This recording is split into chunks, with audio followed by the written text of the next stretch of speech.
اعوذ باللہ من الشیطان الرجیم، بسم اللہ الرحمن الرحیم۔ شروع کرتا ہوں اللہ تعالیٰ کے بابرکت نام سے جو نہایت مہربان اور رحم کرنے والا ہے۔ درود پاک حضور سرور کائنات، فخر موجودات، فخر انبیاء حضرت محمد مصطفیٰ صلی اللہ علیہ وآلہ وسلم پر۔ اللہم صلی اللہ سیدنا محمد وآلہ وعطرتہ بدعت کل معلوم لکا استغفر اللہ الذی لا الہ الا هو الحی القیوم۔ ناظرین، آج کا مضمون ہے حضرت سلیمان فارسی رحمۃ اللہ علیہ۔ حضرت سلیمان فارسی رحمۃ اللہ علیہ اصفہان میں پیدا ہوئے۔ ابو عبداللہ بن اسلام آپ کی کیفیت تھی۔ ابو عبداللہ بن اسلام آپ کی کنیت تھی۔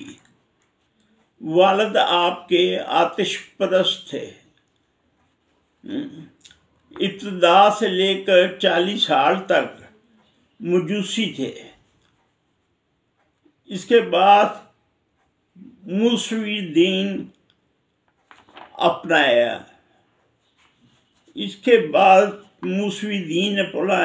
پھر اس کے بعد دین نصارہ اختیار کیا اور راہب کے ہاتھ بیعت ہوئے۔ راہب نے مرتے وقت انہیں نصیحت کی کہ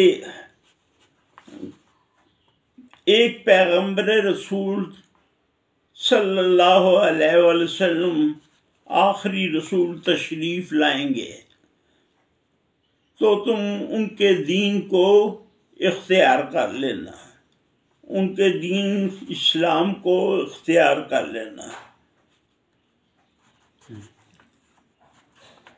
تو فلاح پاؤ گے۔ اپنے راہب کے فوت ہونے کے بعد آپ مدینہ منورہ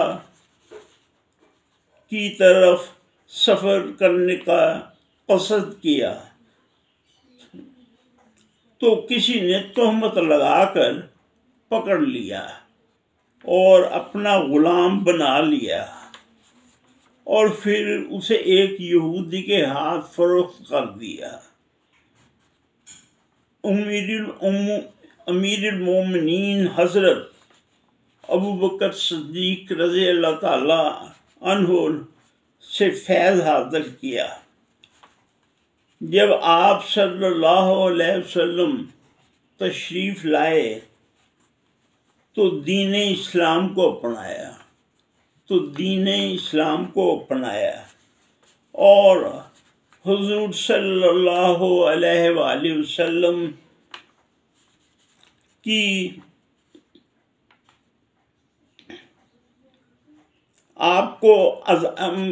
وجہ سے آپ کو آزادی نصیب ہوئی اور حضور صلی اللہ علیہ وآلہ وسلم کی وجہ سے آپ کو رہائی نصیب ہوئی اور اصحاب نبی صلی اللہ علیہ وسلم میں مقام حاصل کیا۔ جنگ خندق میں آپ کے مشورہ پر حضرت صلی اللہ علیہ وسلم نے مدینہ منورہ کے ارد گرد خندق کھودنے کا حکم دیا۔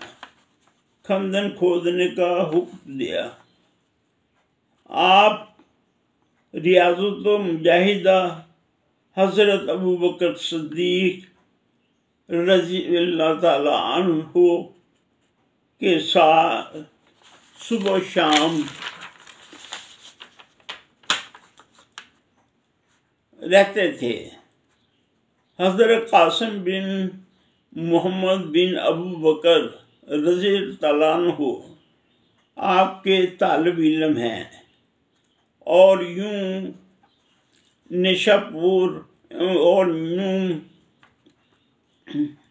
نقشبندیہ سلسلہ کا آغاز اپنے مشاہدات اور مجاہدات سے شروع کیا،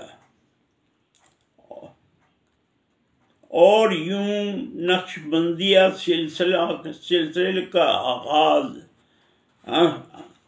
اپنی مشاہدات اور مجاہدات سے شروع کیا۔ آپ جلیل القدر صحابی تھے۔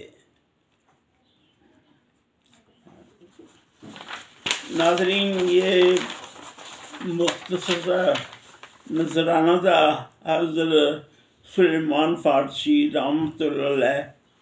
یقیناً آپ کو پسند آئے گا، پسند آئے پسند کیجیے، اور میرے چینل کو سبسکرائب کیجیے، اپنا اور اپنے ارد گرد کے لوگوں کو خیال رکھے گا۔